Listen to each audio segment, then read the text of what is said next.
Shalom. I am Rabbi Michael Panitz. I'm the Rabbi of Temple Israel of Norfolk, Virginia, and I'm speaking to you from the pulpit of this congregation. My message at this time is entitled, The Final Place. The law often fails to state what is utterly obvious, what no one thinks to transgress. But what is obvious to one generation may be less so to a later one, living in a culture with different default assumptions. This accounts for the otherwise puzzling absence of any overall commandment in the Torah to bury the dead.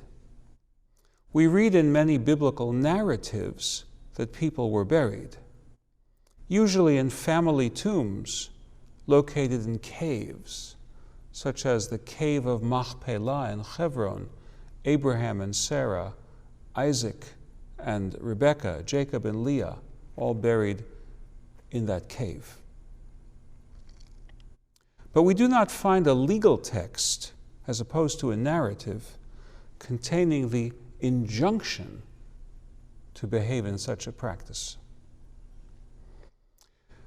When the Jews found themselves living as a minority in a culture whose majority had a different consensus about the proper way to remove the body of the deceased from the company of the living, this lack of a clear biblical mandate forced an ingenious interpretation of what legal text the Bible did provide. Here's a quote from the Babylonian Talmud, Tractate Sanhedrin, page 46b.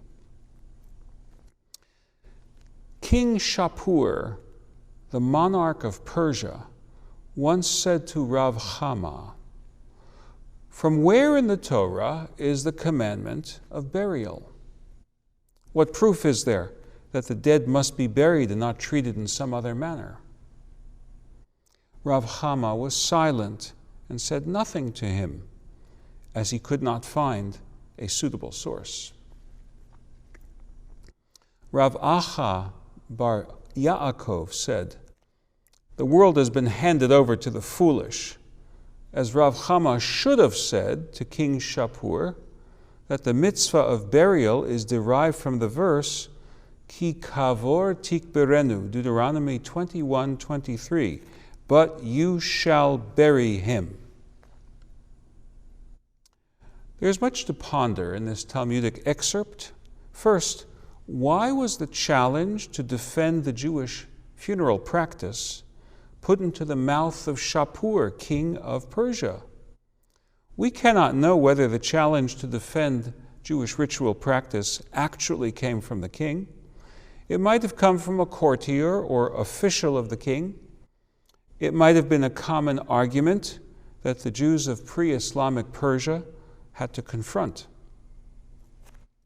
This is clear, however. Jews were living as a minority in that society. The Zoroastrian majority had its own preferred way of dealing with the dead body.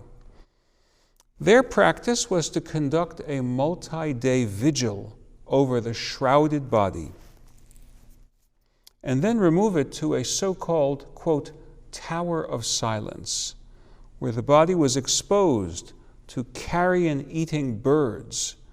Once they had done their work of recycling, the remnants were thrown into a pit and covered with lime.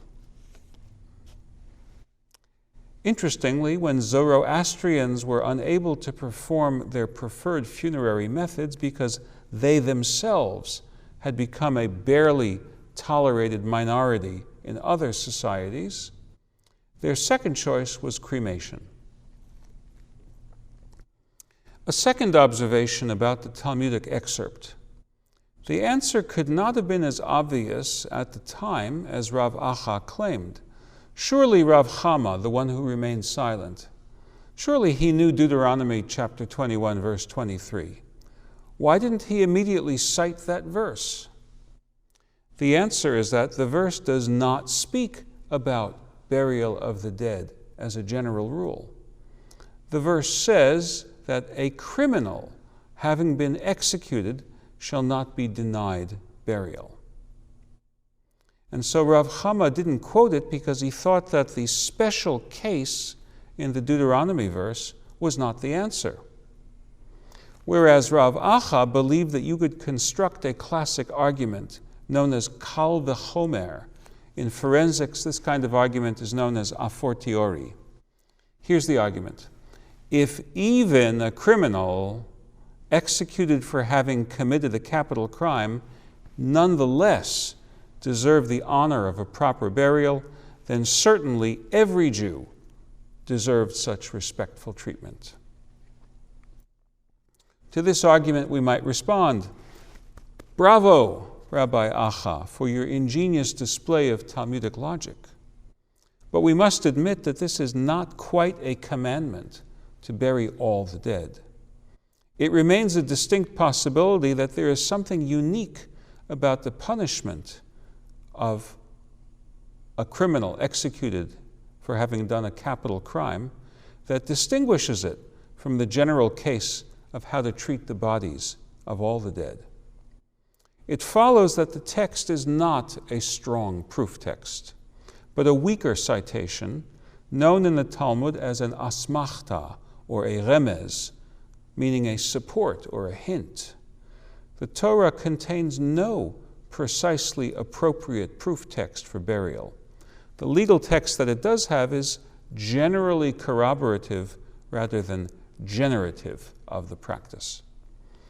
For that reason, the Talmud contains a careful caveat, disavowing too cut and dried a connection between this verse and the practice of burial.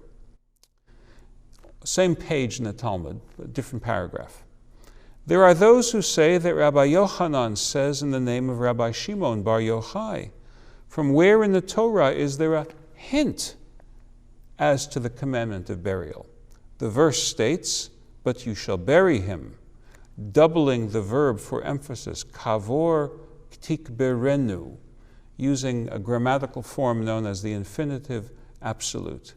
Literally, if woodenly, you would translate that, burying, shall you bury him?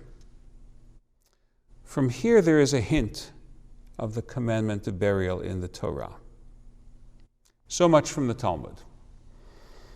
All of these thoughts came to me as I pondered a recent news item about the meaning of burial and how painful it is when burial is denied.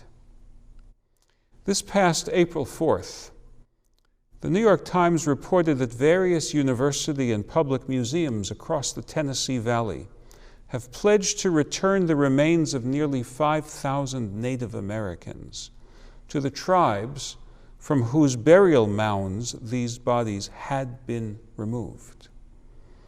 The history is that when the Tennessee Valley Authority was creating its network of dams, its excavations exposed the bodies. Instead of giving those bodies to their tribes at the time, the TVA handed the bodies to museums. For decades, the TVA ignored the anguished protests of Native Americans about the deep dishonor being visited upon them, as did the museums. Times and sensibilities are changing, if ever so slowly, and now the museums say that they want to right that historic wrong. Unfortunately, many museums are still slow-walking that restoration. A recent survey has disclosed that over 108,000 Native Americans' skeletons still remain in American museums, not having been reburied. This cuts close to home in our congregation. One of our members, a woman now in the process of becoming Jewish, is herself a member of the Cherenhaka Nottoway tribe. Her tribe has been pressing the Smithsonian Institution for over 20 years for the return of the bodies of its deceased members held at the museum. The Smithsonian has said it will return the bodies, but it has not lived up to its word. The tribe is ready to receive the bodies. It has purchased and consecrated burial grounds. The museum's delay in rectifying the deeply offensive initial disinterment of the bodies adds fresh insult day by day. As a Jew, I understand the sting of disrespect of the Native Americans' culture by the majority, and its intersection with the belittlement of spiritual values that are integral to their worldview. Many Native American cultures have a spiritual sense of place. For the Navajo, for example, or as they call themselves, the Diné, the 4 mountains that define the cardinal points of their ancestral range, that define where in their mythology they emerged into this world. Those mountains have a thoroughly spiritual significance. One of those sacred spaces is the San Francisco Peaks north of Flagstaff, Arizona. When a resort developer carved out part of the mountain to create the Arizona Snow Bowl, using reclaimed sewer water from Flagstaff to manufacture the artificial snow for the resort's ski slope, the Navajo joined other tribes, protesters, and environmentalists in protesting the violation of their mountain. They marched up from Flagstaff, chanting, "No desecration for recreation." To clarify what might be obvious to some, just why is using reclaimed sewer water a desecration? Part of Navajo practice is to visit the mountain and collect soil and other natural objects of plant and animal origin to make what the religion calls, quote, medicine bundles.